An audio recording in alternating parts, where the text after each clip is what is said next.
అందరికీ నమస్కారం అండి. సో తెలంగాణలో నోటిఫికేషన్ లేదు కదా అని ప్రిపరేషన్ పక్కకు పెట్టేశారా?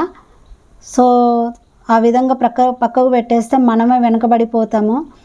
నోటిఫికేషన్తో సంబంధం లేకుండా లైబ్రరీలలో, కోచింగ్ సెంటర్లలో, హాస్టల్స్లలో, రూమ్స్లలో ఎంతోమంది ప్రిపేర్ అవుతున్నారు.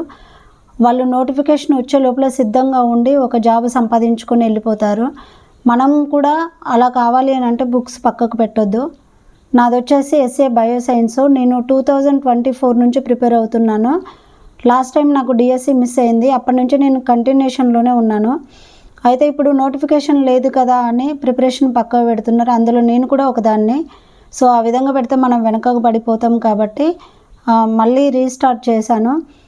మీరు కూడా బుక్స్ పక్కకు పెట్టకండి. రోజుకు మీకు వీలు పడినంత టైం సెట్ చేసుకొని ప్రిపరేషన్ అనేది కంటిన్యూ చేయండి.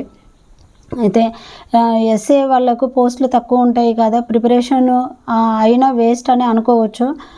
మనం ఒక డిఎస్సి మీదనే హోప్స్ పెట్టుకోకుండా గురుకుల మోడల్ స్కూల్ మీద కూడా కొంచెం హోప్స్ పెట్టుకొని ప్రిపేర్ అవుతే మంచిది అనేది నా ఉద్దేశము.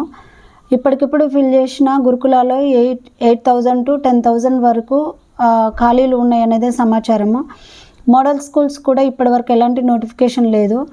సో ఏ గవర్నమెంట్ అయినా ఎలక్షన్ బిఫోర్ నోటిఫికేషన్ వేయాల్సిందే. అందులో మన నోటిఫికేషన్ కూడా ఉంటుంది అని మనము పాజిటివ్గా ఆలోచిస్తూ ముందుకు వెళ్దాము. అయితే నేను వీడియోస్ చేస్తున్నాను. నేను చదువుతూ మీకు క్లాసెస్ చెప్తాను. సో దీనివల్ల ఏమవుతుందనంటే ఎవరైతే జాబ్ చేస్తున్న వాళ్ళు, హౌస్ వైఫ్స్, కొత్తగా స్టార్ట్ చేసే వాళ్ళు ఎవరైతే ఉంటారో వాళ్ళకు నా వీడియోస్ హెల్ప్ అవుతాయి. సో మీరు సపోర్ట్ చేస్తూ ప్లీజ్ లైక్ చేసి సబ్స్క్రైబ్ చేయండి.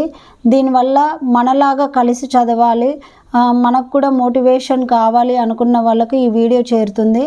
మనమంతా ఒక ఫ్యామిలీ లాగా ఒక ఫ్యామిలీ అయ్యి మనం ప్రిపరేషన్ చివరి వరకు కంటిన్యూ చేద్దాము. అంటే నోటిఫికేషన్ వచ్చి జాబ్ వచ్చి వెళ్ళేంత వరకు మన ప్రిపరేషన్ ఇలాగనే కొనసాగిద్దాము. సో ప్లీజ్ సబ్స్క్రైబ్ చేయండి. థ్యాంక్ యూ అండి. Thank you so much.